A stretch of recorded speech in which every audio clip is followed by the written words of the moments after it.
All right, let's practice some mass percent calculations. Now remember, for mass percent here, we're gonna do the mass of the element here we're doing of carbon over the total molar mass of the compound, and then we'll multiply that by 100. Okay, so here there's 1 carbon, so 1 carbon is 12.01. Assume you have 1 mole, makes things easy. The units are going to cancel out here. So here, if you want to write this out, or you don't have to, carbon, so over the total, so now your molar mass of the compound, 12.01 plus 4 times 1.0. So you should get something here, 16.04. And then we'll multiply by 100.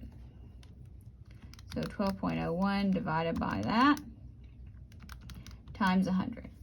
Again, we'll take into account your rounding. Try to be as precise as possible, 74.9. But if you get it fairly close and you show me your work, might be okay. Okay, so here we got to be careful because look, there's 2 carbons. So there's 2 carbons, so that's going to be 2 times 12.01. So it's going to be 24.02. Now we need to add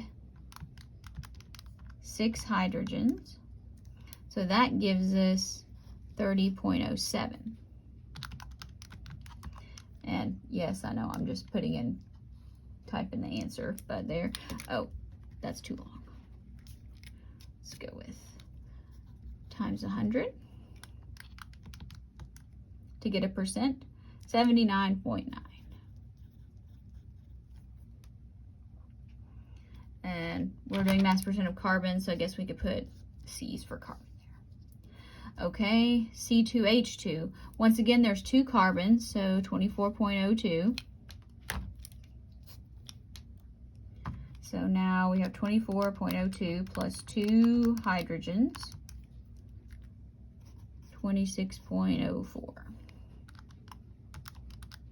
And now let's divide by that previous one and multiply by 100. 92.3.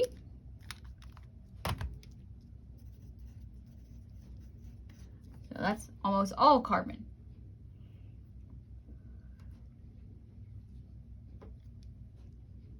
All right, this last one, 2 carbons, so again, 24.02. All right, so now we got to figure out the rest of this.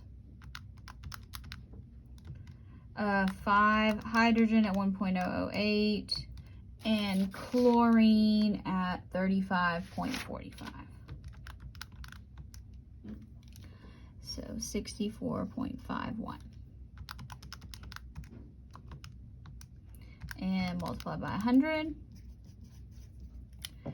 So here, 37.2% carbon.